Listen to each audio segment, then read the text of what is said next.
broad. You forget about me, Lyrical. See, Mort was professional. We have Toby. Oh. I don't know. There's nothing I could say against that. I forgot you were here. Sorry, buddy. That's cool. How are you feeling about the match? Me? Yeah. I think OG are actually going to completely wreck him. So we're all on the same in page. agreement on that. As long as the draft isn't massively imbalanced in favor of OG all 3 games in a row, we should have a 4th game because there'll be some kind of techies pick or something that Wind and Range will win with. Okay, before you guys can see it on the screen, guess what the first ban is? Huskar. I saw it. I can You see it. saw it? Oh, okay. I don't have my glasses that I don't own, but I can see it. First ban Huskar. This is a team that goes into this matchup. It's like, you can't beat us if you don't cheese. Yeah, that's a fair assessment. Yeah. So what, you ban like Huskar, Brood? I don't think so. What's another cheese? Those are pretty much the main ones in my opinion. Those are the primary ones. Meepo, but they don't play that, I think. Yeah. Drow cheese? They did play it in the last series. In a way, yeah, you could say that. But I think OG aren't really that scared of Drow. I have this feeling that they will just pick other heroes that the other teams didn't run. I think if Wind and Rain go Drow, they'll pick Lycan. Run at them.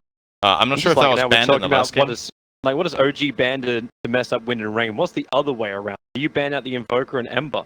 You stop OG from getting that first phase. They have to get rid of... And after that, you can... I feel like Io and Chen are just on their own tier right now. So the second pick team has 2 strategies. One is to try to leave both in and feel like they can counter one with the other in both combinations, or you just ban both and say, you know what, first pick. It's actually pretty rare that we see this nowadays. I find that interesting. In the past, it was more common that if there was like a designated 2 or 3 heroes that were considered imbalanced or overpowered, sometimes the second pick team would actually just leave everything in and just get their grab. But nobody has really been trying that this tournament, and it doesn't seem like it's happening here either. Wind and Rain banning both, and you would imagine they might ban Beastmaster here against Mad. Wouldn't that just be like an outpick strategy, like saying like we know how to draft better than you, so you're gonna make a misstep, having all the good heroes in the pool, and we're gonna know what's really gonna be the best strategy Dota team, organized, balanced thing. I feel like when you look at the picks that are strong right now in Io and Chen, you can almost always do a 1-2 with both, right? Like it doesn't feel like you can't pick Io into Chen under any circumstances, and it doesn't feel like you can't pick Chen into Io under. I think you can definitely juggle the 2. So Mag will go through for OG. This is also Wind and Rain's prioritized pick in most cases. Notable in the last game, they actually banned it, but they were like special. OG will grab 7. It's nice because I don't think that OG has played any Wyvern, and that's the other Wind and Rain opening here that they've liked to show throughout the qualifiers. I think it's a lot more flexible than what a Wyvern actually offers, in my opinion. And it does so much for like any melee pick. Makes predicting what carry they're going to pick so much harder. So many more become viable instantly. One of the very obvious ones that we've been seeing a lot from OG is Ember Spirit. Leaving it in the pool, that it's worth taking in the first phase if you're OG? I will almost guarantee you that without using it. Wow, the double core first. It's just so nice for them because they have 2 people to play it, and they're both very comfortable. The hero. You have Anna, who's like arguably one of the best Embers, and then Thompson, who is still a very... And you can't really glean anything from it. So, I mean, the best thing you can hope to do is have a situation like they did before, where there was like I think it was Ember Sky that they opened into a Nyx against Kingwin. And that was like the best case scenario because it was the counter pick that was good against both openers. And pick Mag and Ember, like those...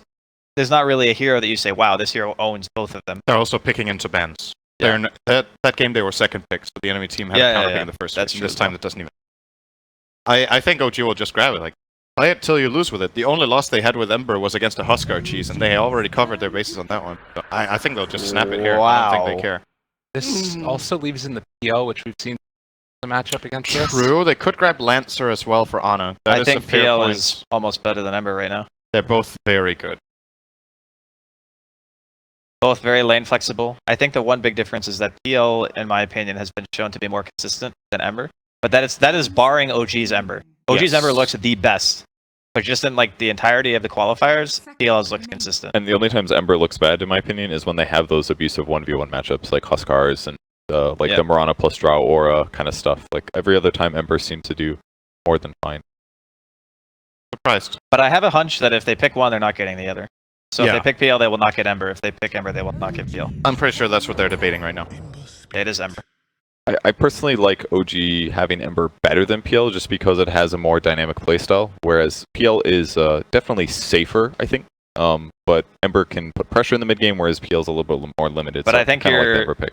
you're not like thinking about Topson's hero pool. You can just easily go Quasflex Invoker, put Ana on Ember, and you have the same thing. Or sorry, put Ana on PL, and you have the same situation where you have one hero who's going to control the mid game and another hero who's farm. PL is still a great matchup against Spectre. So I think it's like no matter what, OG are going to get something that they want. Like you can't possibly account for all the circumstances. Let's try to think about what they do if they put Ana on Ember, because OG have ran lineups where they didn't even have any true physical damage. They've ran lineups with Ember, Zeus, Beastmaster, and then you could say Beastmaster's like pseudo-physical, but they played the Ember full magic build. They might try for something like that and grab a quick win against a Spectre lineup. If not, you generally want a physical damage hero that uses Empower.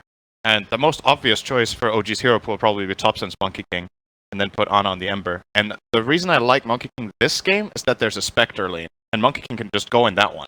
They can actually put Seb mid on Magnus, and Magnus loses a few matchups by a bit, but generally doesn't get run over like Monkey King can by some matchups. He can farm with Shockwave, it got buffed. Yeah. And I do like Monkey, but I think they can hold off on it. Like if they wanted, they could go back for something like Sky. It might make it through. I don't think they're grabbing it until last pick. Oh, I think okay, yeah, they'll you get two just supports. okay, yeah. I'm just trying to think ahead, like with their hero pools and how they usually pick. That could be something. Crosswex bad. Invoker is out of the window. I like that ban. Yeah, Invoker would be tough to deal with, because if you do any early Spectre ganks, drain his mana, God forbid he doesn't get his dagger off first, then he's dead. Almost every Don't you single think time. that like Pugna is almost scarier than Quasflex Invoker this game? I mean, they might ban it here too. I mean, it is possible they just target Topson and just take all of his heroes out. Pugna and Monkey are my two Topson right now. Well, and if you ban out the Pugna here, you could also ban out the last phase. And if they pick here, there's other matchups that you really recommend. It depends, I think, what Wind and Rain take if they're Topson's hero this phase or not. It feels like an advantage to just not pick Topson's hero early, because it is going to mean that Wind and Rain are like just scared of all of his heroes. And it's like all of your bans will be against mid heroes. Just leave his pick until last, and then you get super flexibility in all of your other roles. I really like the Skywrath ban because Witch Doctor's out. Wind and Rain banned at first phase, and it's what Notel has been going for himself as the safe lane sustain support. I don't think we've seen OG play Warlock. They may have run it once, but I don't remember recall seeing him doing it. Yeah. So I don't think they rate that hero very high, and the problem for them as well is you have Golem and RPs who'd be extremely cooldown reliant, and there's the other defensive support ban out from Wind and Rain in the Oracle. So Maybe they'll pick Warlock themselves. maybe they'll pick Axe.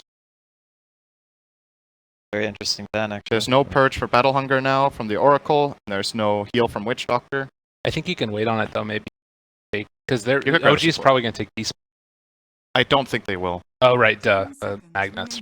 I mean, technically they can play Mag mid, it's just we haven't seen it. I don't think Topson really plays that. The Magnus for me is more or less a lock on Seb, and now they will grab two. They grab the Warlock. The Kind of a- Warlock Spectre is pretty classic. An interesting dance. The guy ban and Oracle. Yeah, it makes their own Warlock a lot better now, so that has been very useful for OG. That's been their counter pick for Warlock a couple of times here. Be their plan B. Can't get the Purge for the Warlock heal, they get Bane as a strong laner. Been kind of thrown to the wayside over heroes like Sky, Warlock, Witch Doctor, but Yeah. still is very good at laning stage. Grip can be really good late game too. Gonna be having trouble with haunt stuff. Big negative. Yeah, when Spectre has items, you don't want to play. Yeah, that's... It is horrible. If he has a Manta, you just die to haunt. You actually... He needs like some item at that point to feel good. I feel like OG need like one more skirmisher hero to like set things up for an RP. Like RP, you never want to have to rely on it. I think. So Ember kind of does that with slight chains. I don't know if Bane is good enough at it. I'm not really sure what that pool is.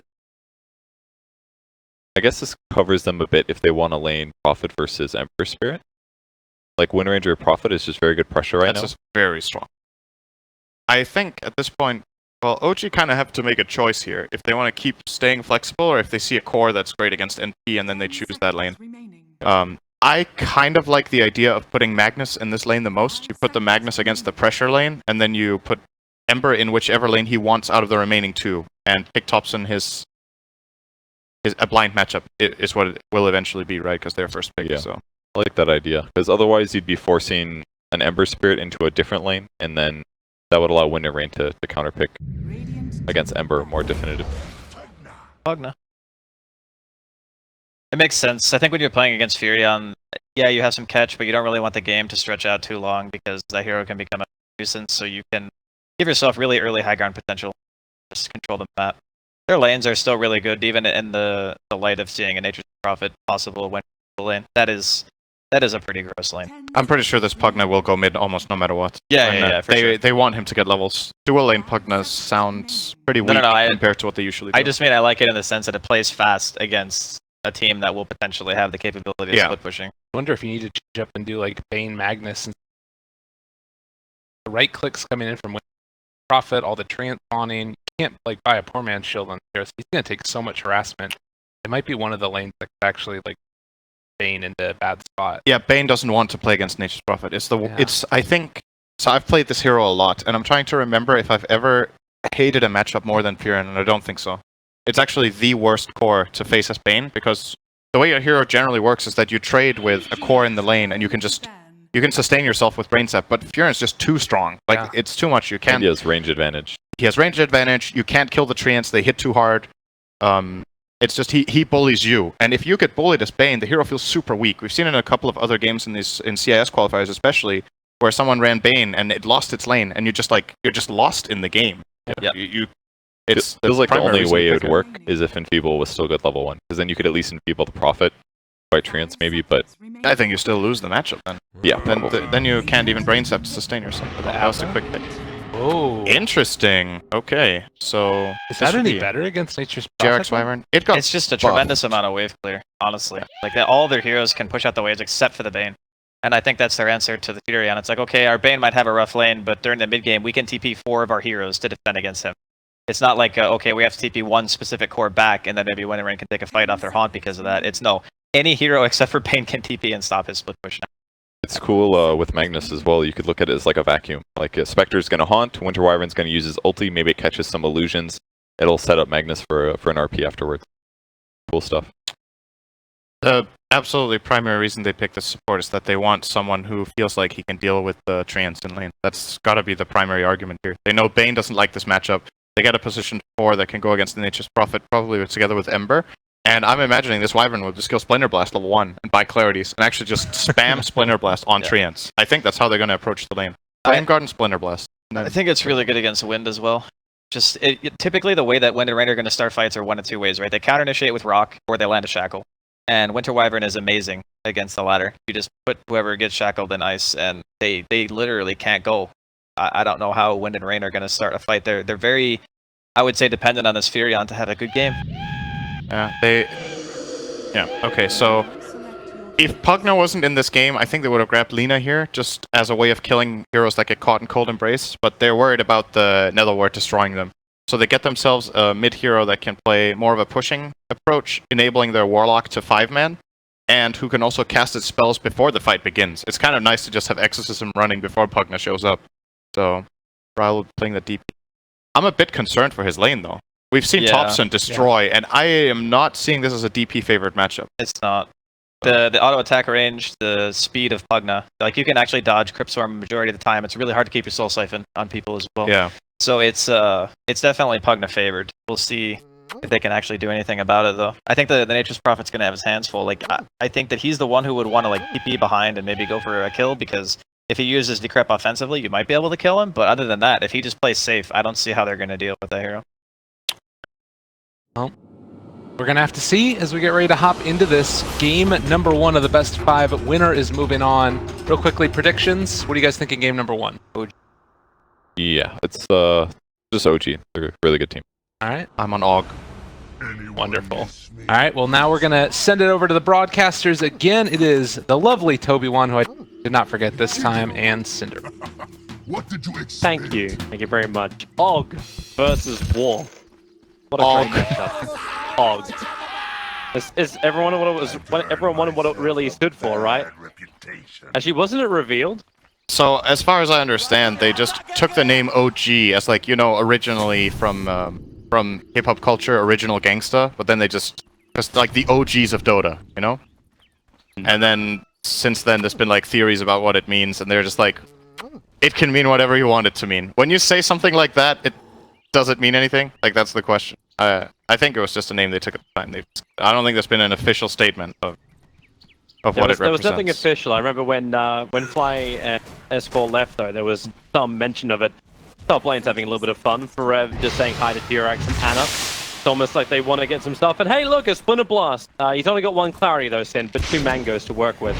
And they're doing so much damage into Anna. Yep.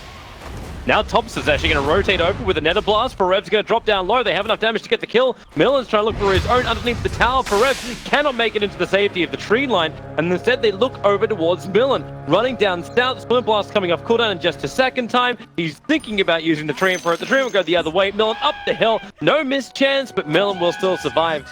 Having enough life, and they're going to use the tree to deny the bounty rune. They're going to use the... Nope, they're good. They're fine. They got it. They're great. Moving on. They're on the same team, Toby. They are on the same team. Shut up. That's playing to win, baby. That's play with your teammates. Don't destroy their runes. It's a winning strategy. That's questionable casting at best.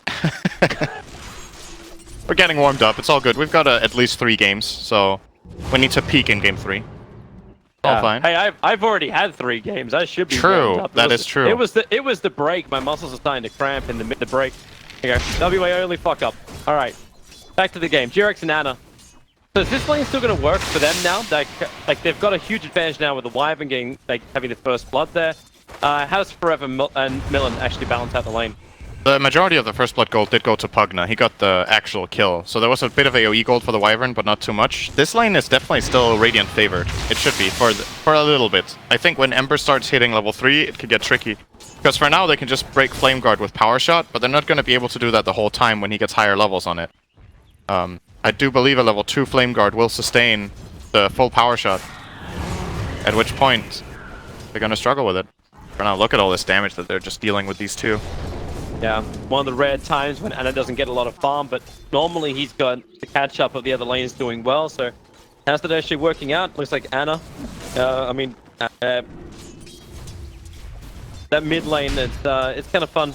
At least for Seb on the bottom lane with no tail, nothing but Enfeebled and Empower buff up. OG's got some really good damage to work with.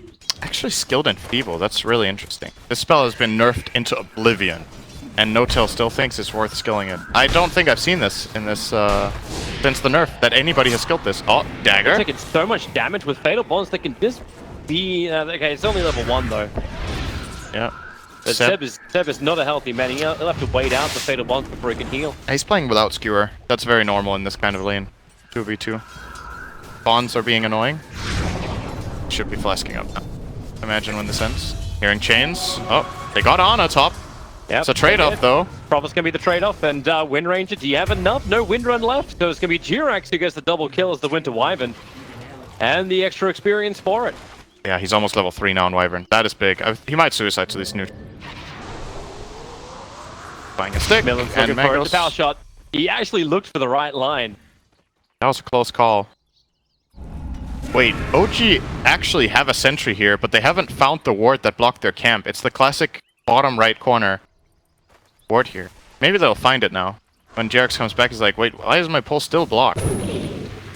I'm surprised they didn't check that corner.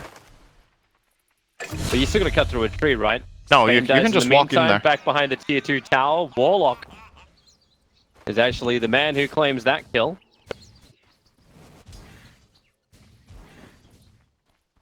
Little uncertain how that... Also noticed too the Jirax, yeah. He is going a 1-2 build on Wyvern, very standard. Sometimes you get the Cold Embrace value point, but in this case, definitely in favor of this build, and Milan is dead. Yeah. With the triple mangoes, he's got a huge amount of regeneration just to harass, and then always going to have the mana for the boss. So, fantastic for Jirax.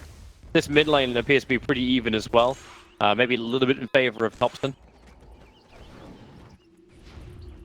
Yeah, especially when he reaches level 6. I think Bryle, this is something you don't want to do as Death Prophet, but I think Bryle has to skill Silence before he's level 6.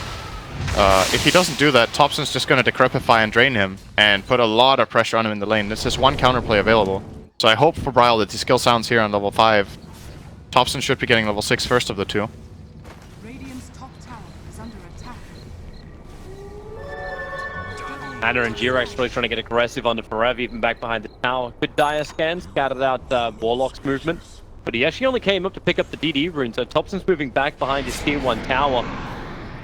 Feeling that there may be a gank coming, but with the double damage, Kitrax bringing that to bottom lane. Try and help out. Force back who has to pop his salve. Want to point out how good of a job Forev is doing, by the way, in the top lane. He has 16 denies. They're slowing down Ana a lot. Forev is almost level 5 and Ana is level 3.5. Oh wow, So so he's got enough in mid with the kill for the Crypt Swarm? Yeah, he does. Oh, nice kill from Bryle.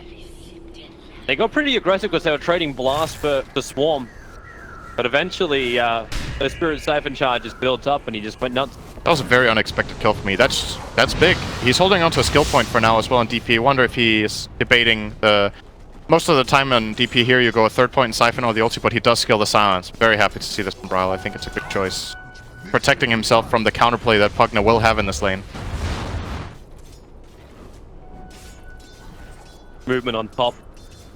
Kind of feeling like Ana and Jirax are ready to fight once more once that Arctic Burns back off cooldown. But you got the normal phase whip build on Forev. So range harassment is not going to be a fun thing for Ana to do. Maybe this is also the other reason why Death Prop is already rotating.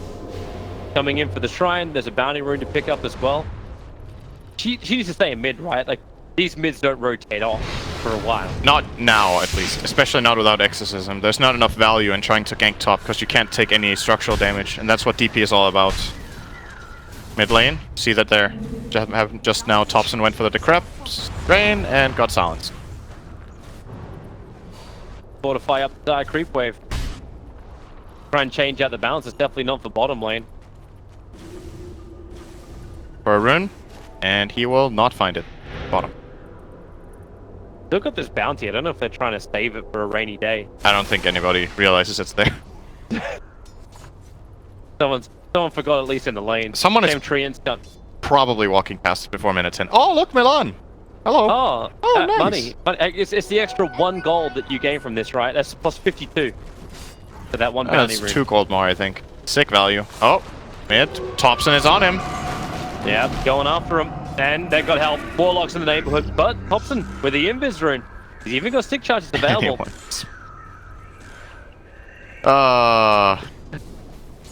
Effective use of line. Tower is under attack. So, I still want to have a look mainly at this top lane. We haven't talked too much about bottom. What's basically happening down there is that Seb is out farming Ritsu by using Empower. Pretty straightforward lane. But this top lane might have kill potential now. Jerax and Milan for the chains. Got the tearing chains off, but already wind range begins to TP out. The damage output will not be enough to find the kill. And Forev just hides over in the trees. It also seems to be really hard for Ritsu to get a last hit when Enfeeble's going to be negative 60 damage to his 58. 2-2-0 build. Yeah. So Enfeeble's actually working out. The Empower buff up is giving Seb the advantage, and Notel's taking away from Spec. Yeah, it scales. It scales to be the same as it used to be. So when you have especially level 3 Enfeeble, it's pretty much the good old. Level 2 is also okay-ish. I swear, like, oh, hang on, bottom lane. Oh yeah, that's a They're Nature's bringing in the extra Prophet. help. Prophet was looking to TP mid, but he comes to the bottom lane instead. Warlock finds the kill into Notel, attacking into Seb. Just spilled the damage out with the Feather Bonds. Surprised Jerax even TP'd for this. Bit of a wasted rotation here out of OG. So they are getting pressured. It's actually her top lane now, because Anna's left alone. Forev can move so quickly to the top lane. And this is just a ticket for Millen to get aggressive. They sprout up Anna, they'll break him free with the power shot of Millen, but that Flame Guard is burning through him, and they will have enough damage in Anna. But does he lose his life for this? Forev goes up, Anna goes down, into the tree, sprouts back off cooldown, but he got the vision with the treants anyway. Even giving a Wrath of Nature to bounce around the other lanes to harass in both the bottom as well as the mid. I want to say so far so good for Wind and Rain though. Their laning stages, they're pretty much breaking even.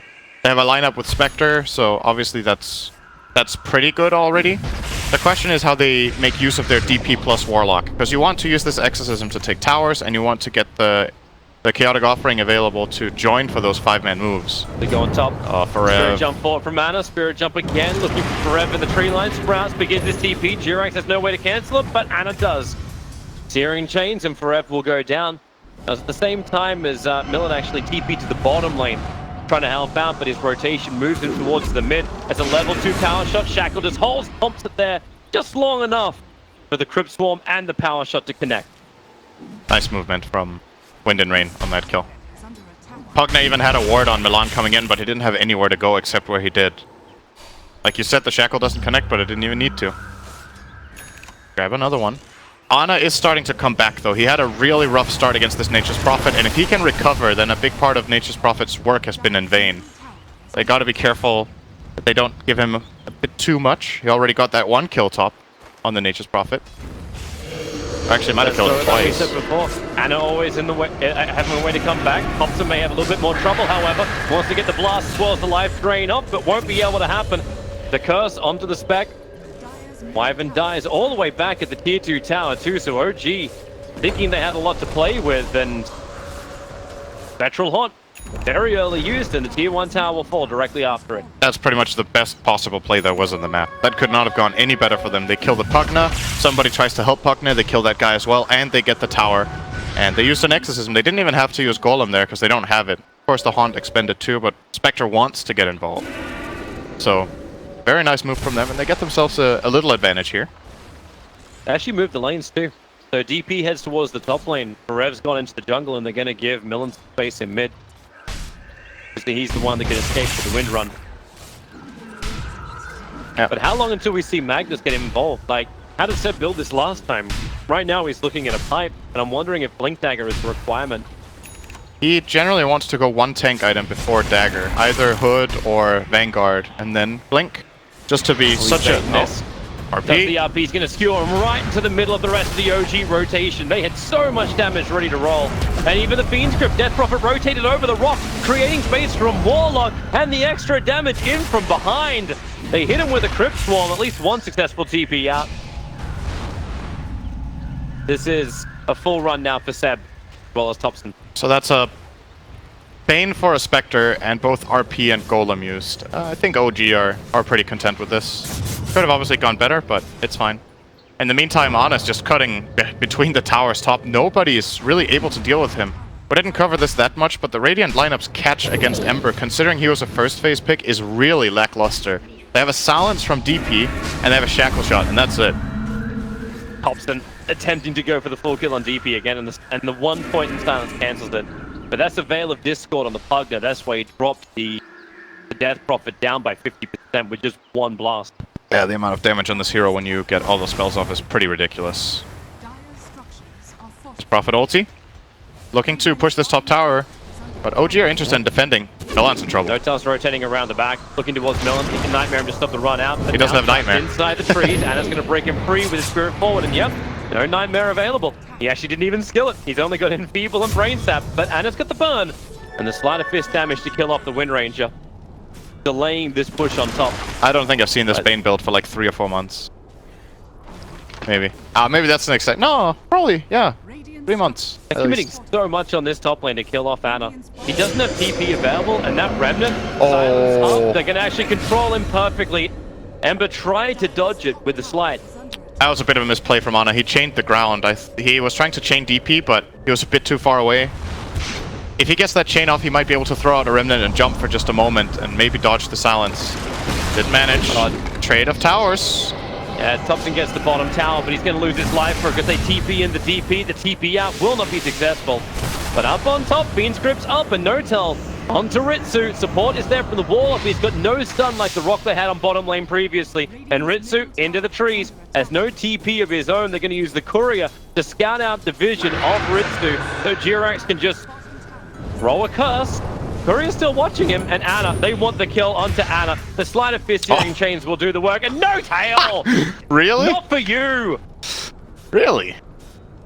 I didn't think he was going to take that. What did he want? Like, he's got a tome of knowledge and an observer in his quick fight. I think there was Ana's got- no way Ana doesn't get that kill, but you know, sometimes you just want to secure it. I haven't seen this build. I haven't seen that kill steal since like 2002. That's a long time ago. That's before Yeah. Frozen Throne That's- came out, that's- Toby, isn't it? That's when I graduated from high school. Well, when did Frozen Throne come out? I think it was 2003, right? It was shortly after, yeah, like 2003, 2004. At least Reign of Chaos would have been then. Oh, Milan's I think gonna Frozen C7, Throne he actually can't made kill me him. sick. It's I'm Magnus. looking at what's bottom lane. When Magnus goes for one tank item like this, Hood or Vanguard, he's such a ridiculously difficult kill. Look at him, he's 1600 health in a Hood. Level 9. Oh, Skewer. Missed it. Yeah, he's got RP available, so potentially you can pull him back, but there's no follow-up. Nah. I think if he had it, he wouldn't even want to use it on this kill. Oh no, tried Seems for like a a blind nice slide. start. Oh. No one there. TP back, regen up, and come back to the fight. So Jet usually Prophet's you would still forcing say, in top. usually you'd say space created with what Milan is doing, but it's like nobody seems to really care all that much. Okay, now Ana's gonna Yeah. find him. Maybe. Oh, Like, no, playing the fog well. there's an observed ward that lets Milan actually get into Jirax. distance right and down, gets the shackle onto Jirax. Out of all the people, he might be able to get his cold embrace off, actually holds the sick charges and doesn't use it. And in the meantime, Ana, Light of Fist, Spirits away, but silenced up. It's gonna last too long. Dead for 35 seconds. And War, what a great start to keeping Ana tied down. Top tower is under I'm wondering though if it's still fully worth it. They're burning Exorcism, they're gonna take a tier 2 tower on top. The Thompson's harassing the bottom. Oh, it's a And good he's move. hitting his own level of farm. It's definitely a good move. I think ideally you don't bring all 5 heroes to the area though. If they could have done this with 3 or 4, it would have been perfect, but it's still, they're putting pressure. We talked about how they have limited options of catching the Ember, but they're making use of the ones they have. This is a 4th kill on him. This Yeah, time this the is a DP very- Silence setting it up. It's a very active shutdown on Ana. They're not letting him have that space where he can just carry like he has done Oh, for, wait, it wasn't for- the DP for OG Silence. before. It was the Orchid on Nature's Prophet. They picked that up too. Yep. Well, Hype now being used on the Magnus. He's affected by that Orchid wanting to go towards somebody, but because the Orchid connected, Magnus just had no way to get the RP, but he finds one too far away to get the RP hit. Where do they want to go? They're going to head towards mid. Nether ward's down to try and protect the Bugner. They do find one with the Crepify. They want to try and chain off all of this magical damage, and they have the kill.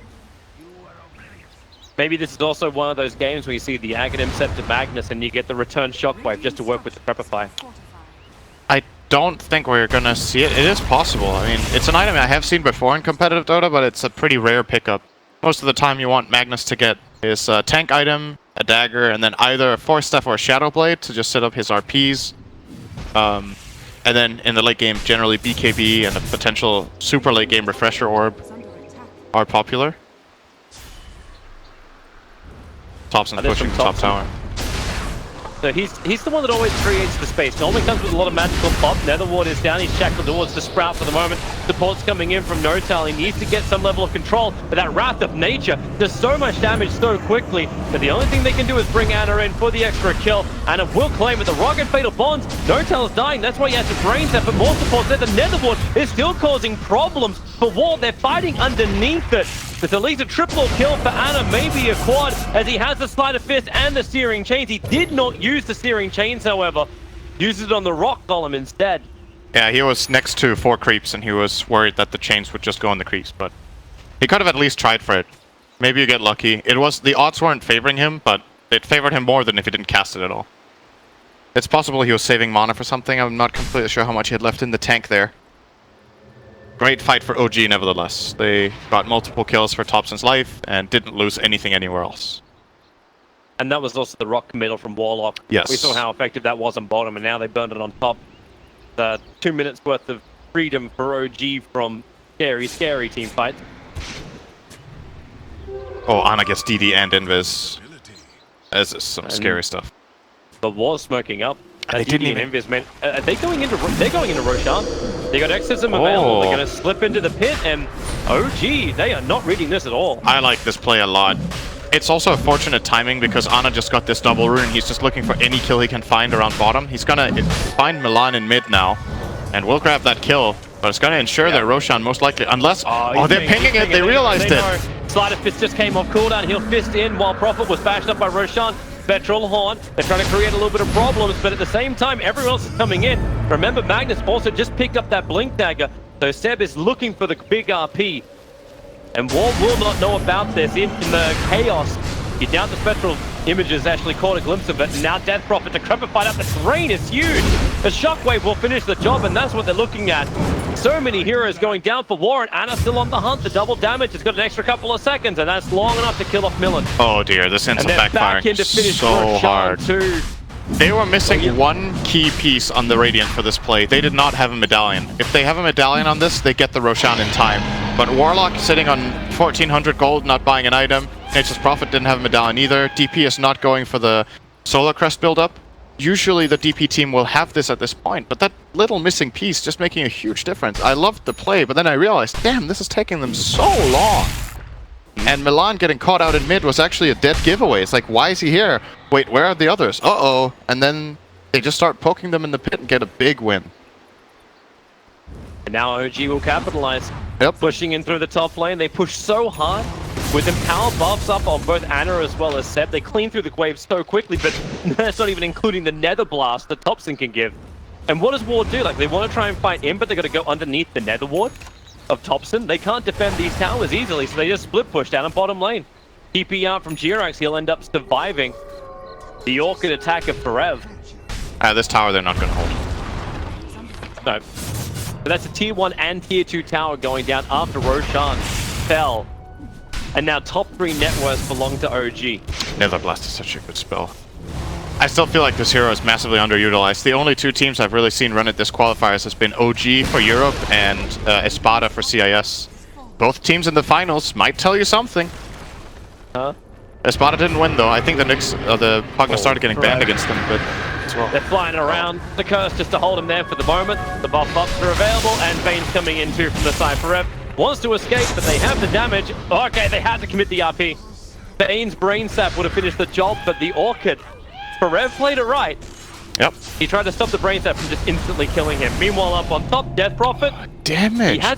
He has a defensive heal scepter as well. He has a hood, man. How did he take 800 damage from that? He didn't use the barrier, but still, he has extra magic resistance. Damn, that's crazy. Trapify and Veil. Yeah, it's no joke. I remember a captain who actually picked this up and then ran it with the Zeus as well. That's a long That was a long time. a long time. Yeah, you remember that drop? I do. We were on a timer. We had to win in like 20 minutes because of a time rule back then. Or 25 minutes. It was that game, right? Against P2G's team? Yeah, you had 35 minutes to win. Oh, we had 35. Okay. Yeah, you had 35 minutes to win. You're just like, you know, we're just gonna intel nuke everything. Bought like 10 flasks and pushed down mid. Yeah, someone should find that old replay. It was a classic game. It was a different time. I'm glad we don't have time rules anymore. They were terrible. Yeah, that is not a way of doing tiebreakers in Dota. They still exist in some parts. Yeah, only I don't when like the it. secondary. Okay, Toby disconnected. That's a bit unfortunate, but you know what? I can roll with this on my own for a little bit. He should be coming back in just a second, but it looks like OG are going for a quad team movement toward the bottom tier 2 tower. Good ward placed by Novatel to protect this area. Oh, I'm hearing Echo. This terrible. Ah! Toby, I'm hearing myself. I reconnected. Oh, okay. Okay, I think we're good. Yep, we're good. We're good? Technical difficulties have been solved very quickly by Rob. Let's pause. Let's pause. Yeah, we have Technical difficulties. actual tech issues. Hey, Wind and Rain, you mind pausing for us? Well, team fight. Warlock, do you want this? No-Tail's nearby. He can start this off with a nightmare setup. There's a lot more friends coming in. The Death Prophets arrive. Ritsu as well as Millen have bailed out, but Deb, he's got the cover of smoke. If he bounces up, he wasn't actually affected by that silence, but Bane needs some help. Anna's there. Thompson as well. Spirit jump in. I'm not certain what Anna thought he was getting. He was hoping to get a slight chains on max range, but he didn't reach them. He already disengaged. I like that play a lot from No-Tail, by the way. He was baiting them super hard. Oh.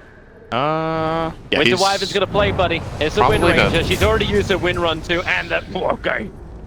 He's empower buffed up, hitting at 220 pop. There's some special synergy about this lineup that I want to talk about a little bit, because it does multiple things. We were talking about how they don't have the most physical damage, but they have the Empower on Ember, so even if he goes magic damage build, he still has decent physical. It's not great, but it's good. And then they have the Veil for Ember, and this combo is actually super crazy in teamfights. They deal so much damage. He goes for the Maelstrom plus the Remnants. So if the Veil comes out and somebody is decrepified, it's not only Thompson that's going to blow them up. This triple Remnant play will actually deal 1,000 damage. They're amplifying it as well. There's a lot of nice synergy. A lot of He's amp. got Veil, he's got Aetherland, and he's going to go for the Dagon. That's Tower Sun. They're just looking to explode everyone, and So- yeah, easy tier 2 tower. There is a Radiance now on Wind and Rain for Ritsu, so I think they should be looking for a fight, especially because they're starting to fall off with their DP lineup. They wanted to play fast and push OG, and after losing just a couple of fights, they're definitely on the back foot. If they don't make moves now, OG is going to just keep killing them with their really strong skirmisher cores in Pugna and Ember Spirit.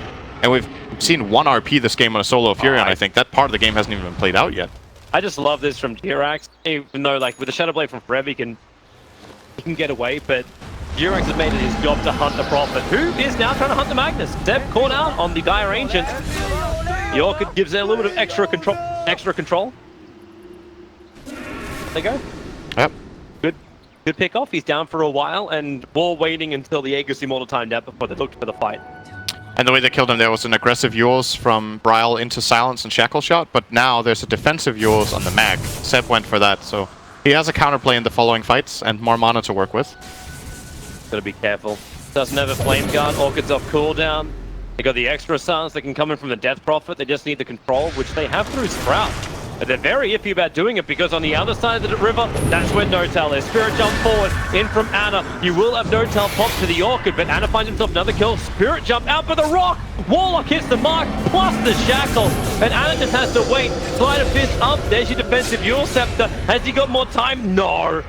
Ritsu will kill him. 900 gold goes the way of Spec. Good kills. And that's a long death time of OG on multiple heroes.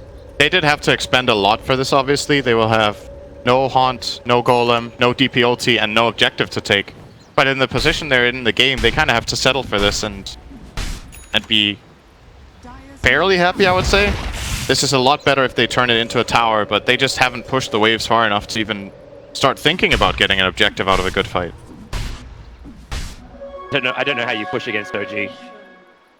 It's Even tough if with their these heroes are skills. alive. Yeah. If the heroes are alive, there's absolutely no way. You have to try to find a fight outside. Whereas OG can slowly poke with their Nether Blast with Lens and feel pretty safe, right? Like, what's the catch on this Wind and Rain team? They can Yule him into Silence, or they can Shackle Shot, but they don't have a way of forcing him into the fight. But even if you do that, you can't force a fight because you can have Wyvern blink into Curse. Yeah, He's got blink and OG's he's approaching the Yule Scepter. It's real difficult. OG's counterplay is phenomenal this game. Like, from a drafting perspective, we haven't even seen them really use it very much. Here's Jirax, gets the Curse off. How many times has Jirax done this just to set up a target so they can blast the living crap out of him? And that's exactly what happens. Okay. He died. The Wind Ranger's not that tanky anyway. He's sitting at 1100, but yeah, make him look even more like it. Look how many sentry wards 2 OG has planted down. 6 sentries across the Radiant jungle. And then they leave their 1 aggressive Dire Observer ward. They control the bottom part of this map and they know it. And I'm wondering if Gem would have been a little bit more efficient in mud. I No do tell. think he could have won. He's dead. Rev reveals himself, but Jirax comes up, so Notal dies, but for the greater good. That's level 2 Dagon for Pugna to buy now. That was a nice play from Notel as well. He dropped the sentry before he died because his teammates were coming in. So if Furion were to use Shadow Blade, he would have still been able to be first down there by Thompson. So yeah, like you said, it ends up being a good trade for them. And with all the wave push they have had going bottom and mid now, the Radiant is on defense. Pugna can push this wave 1 or 2 more times, and then they need to regroup. And every kill on Nature's Prophet hurts on map control. He's pretty much keeping them in the game right now by just shoving out lanes. It's obviously risky when he starts going for kills.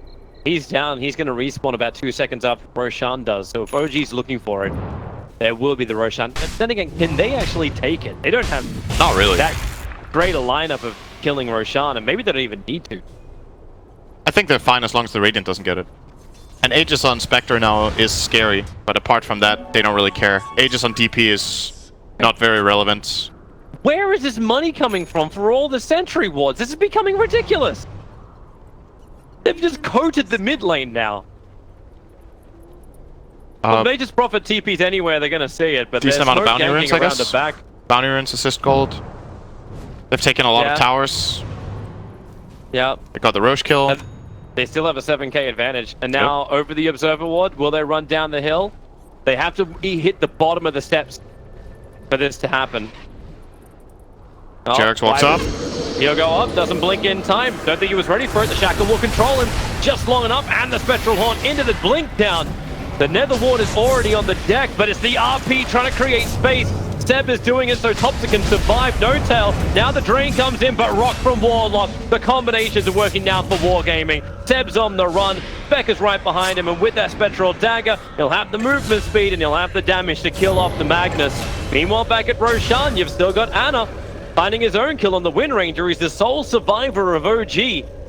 And the Exorcism, it's run way too long. Now it's War who don't have the damage to kill off Roshan. Another good fight, though. They claw back another 2,000 gold. They need to do this multiple times, but being 5,000 gold behind minute 30 with a Spectre lineup is not all that bad. And the key here is that Jerax face checks this high ground, and they should probably have done it with the Bane instead if they have the choice, but he took the risk and he paid for it. Or rather, they could also have checked that high ground with the Magnus. Just walk up there. If he gets jumped, you cold embrace him. He has Hood, or well, Pipe, Yule's Dagger. He's not gonna die, but well, they used the support for it, and that was a mistake. Well, the one big thing for OG is the fact they were still able to claim 3 of these 30-minute bounty runes. So we asked where the money was coming from and how to balance it out. That's one way to do it. You got the double damage on the Ember Spirit. He was the one who didn't die, and is by far the top net worth on the field. 5,000 in front of Wargaming's highest. Yep, that's the whole net worth difference right there. It's Ana. Yep.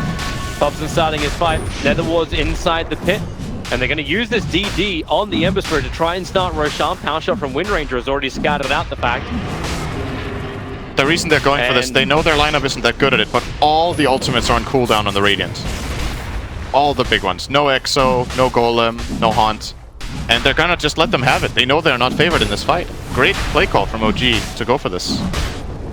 I'm wondering if they would have done this without the DD, because they're also a medallionless team. Yeah, I think they wouldn't have. Actually wouldn't have gone. There you go. Yep. So Cheese Cheese for into the Pugna and Aegis for Ember. Yep. Pipe ability on Ana, who is 13.55 on this Ember Spirit. This is the guy they were trying to shut down at the beginning, and all those kills were really early on too. And then he's buffed up by the Empower of the Magnus. Yeah, he is... Once again, all of this empowering from the team really matters. Empower, Veil, the saves. They have 2 saves. They have both Nightmare and the Cold Embrace. It just allows Ana to play with a lot of confidence. That's what you want when you're playing Ember. You don't want to play passive and be scared. You want to go in.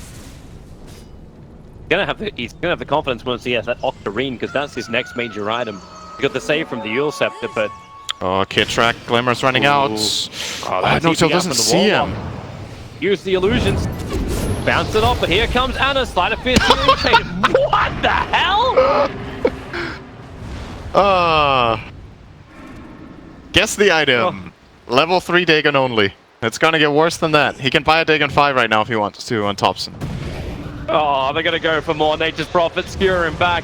The Yule Scepter is buying time. That was actually the Yules of Magnus trying to get Ana to the front lines to fight it out. They have the Sentry Wall, he's on the edge of it. And Ana will claim his 14th kill of this game. I want to follow Pug now.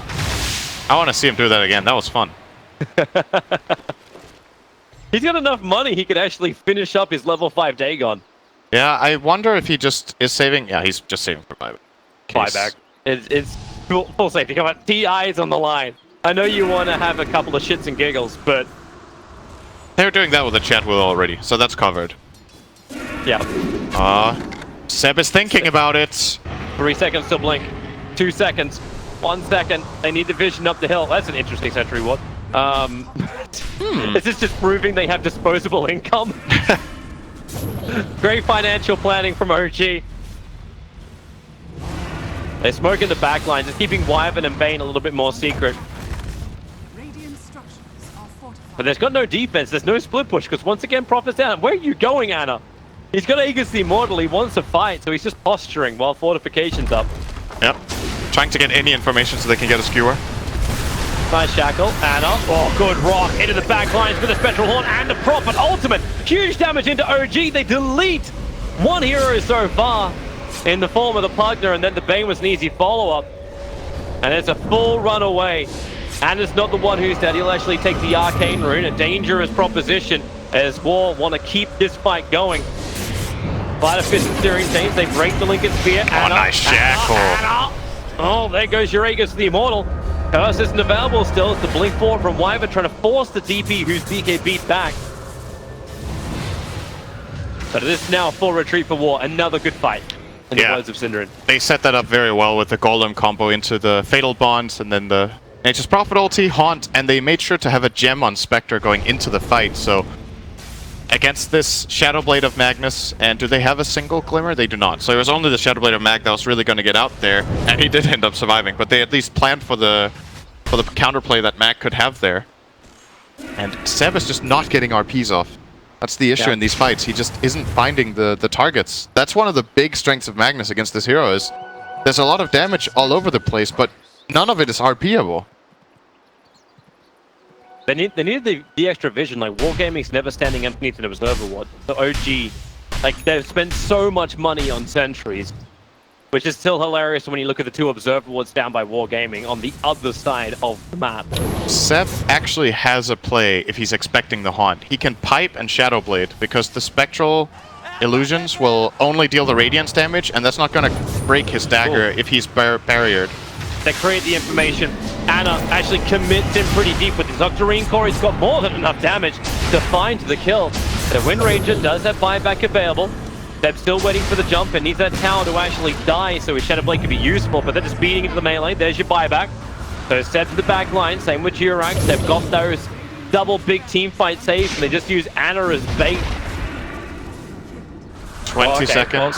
Daikuri got sniped off by Nature's Prophet. He jumped in behind them. The Orchid is over on the Wyvern. He's already used his Yorsum to try and keep Prophet out of the fight, but Jirax will then end up dying. Where is this RP? It still hasn't come. Baneside once again in the back line. RP's available, but where's the group up? It's still not there. Pug has put down the Nether Ward, but it's Ember Spirit doing all the work in the front lines for OG. And Death Prophet, finally the RP will connect.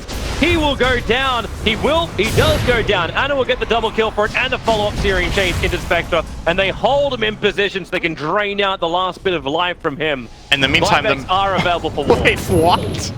The mid-melee Rex fell to a siege creep in the meantime. Oh dear. Oh, this is one lane. They used their ultis again. That was Exorcism and Haunt. Barev's trying to force him to come back. Fortification's already up. It's Ember Spirit who's the one to do it. And he is looking for this kill on Nature's Prophet. This is so big because it's a dieback. Mad's in the same position. A skewer forward. The trees were never going to stand. Greenpeace will shed a tear. And all of Wargaming are dead, and they lost their mid-rack. And for some reason, Thompson is just sticking around. Sure, why not? Yeah, well, there's nobody to kill him, so yeah, why not? The big difference maker in that fight is that OG take advantage of the timings. There's no Exorcism right from the beginning. They feel like they have to Haunt or they lose their Rex, so they use it. And the Golem is not available for the entirety of the fight. They're just playing around the cooldowns very well. You just watching Thompson right now? Yeah. He doesn't care. Like there's no creep wave here. Backdoor regeneration doesn't kick on. But he brings the mid towers down to 1046. Now they'll actually go for something a little bit more, which is the bottom lane. Is this actually game? It's 2 lanes.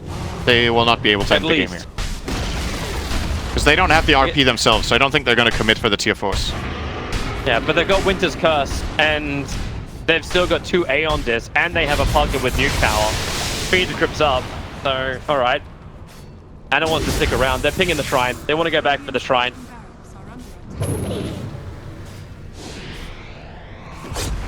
Well committed, Anna.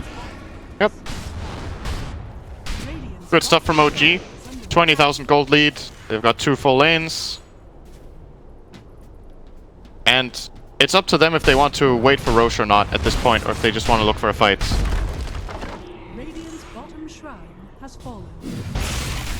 Well, Roshan is... what's the timer? May respawn in 45. Sure. Ember's already finished up his Shiva's gun, so the armor's going through the roof. He actually delayed... He's been having the Mjolnir in his quickfire for a while. But bought his Shiva's gun instead.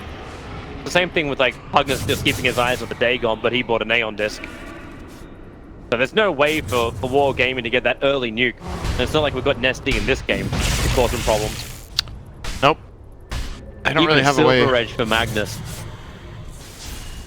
Yeah, he's going to be able to break the passive of Spectre. Well, both of them. Dispersion and Desolate if he catches him with the silver. But for now, he hasn't bought it. He's also holding on to buyback. I feel like the only way OG possibly lose this game now is if they get team wiped around the middle of the map and they don't have buybacks, so they lose barracks. And they know it too. So they're holding on to buybacks on, I think, all of their cores. Yeah. No, They Ana actually have it on doesn't have almost it. all of them. Ana doesn't have Ana's it. short by 600 gold, but with the way he's been moving around the map, he's going to find it. Like, Shiva's in one Sleight of Fist, and he'll have to use another one. But he's got Octarine Core, so it doesn't really matter. Sleight of Fist is so easy for him. OG are just pressuring lanes so hard. All the time. Now that they have 2 lanes of racks that are pushing in, Ana just pushed in the top lane the whole way to the tier 3. Such a fast Roshan, too. Like, he spawned up in 5 seconds' time. Yeah. I don't know if OG are going to go for this, though. Well, I'll have to have a look, yeah. They get the bounty They didn't runes. really have an easy scout. Oh, never mind. They found it. And there's a double damage rune. Okay. Well, sometimes you Gaben just loves you so much. You know that feeling? Yeah, no, I really don't know that feeling. Oh, well. Yeah, OG are going to go for this. Slow and steady. It's the race. Yep. And Anna's going to come. He's actually going to have both Arcane as well as the DD rune now. He's going to use both runes and swap in his Shivas. Yeah, exactly what happens. And Anna's just going to wreck it.